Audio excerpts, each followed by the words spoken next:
দেখো অঙ্কটা কি বলেছে, একটা রাইস ট্রেডার্স 20 কুইন্টাল রাইস কিনেছে 8,580 টাকা দিয়ে। তাহলে 20 কুইন্টালের দাম কত বলে দিয়েছে, 20 কুইন্টালের প্রাইস বলে দিয়েছে কত, 8,580 টাকা। এবার বলেছে 22% রাইস লস্ট হয়ে গেছে, মানে 20-র 78% রাইস এখন পড়ে রয়েছে। তাহলে 20-র যদি আমি 78% করি, 20 78% কাটলে এটা হবে 5, 5কে 78 দিয়ে করলে 5 একে 5, 5 5 25, 500, নাহলে 15.6 কুইন্টাল জিনিস পড়ে থাকবে।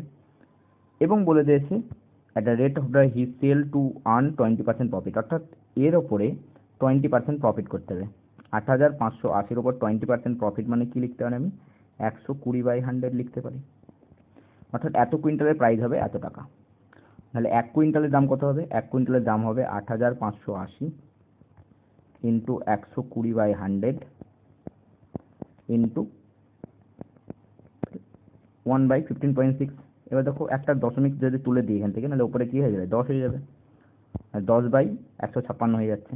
এবার যদি কাটাকুটি করি, দুটো জিরো আর নিচে দুটো জিরো কেটে যাচ্ছে, 12 দিয়ে কাটলে হবে 12 থেকে 12, 12 3 36, 13 দিয়ে কাটলে এটা হবে 13 6 78, 13 6 78 জিরো, নাহলে 660 হয়ে যাবে, নাহলে 660 রুপিস পার কুইন্টাল।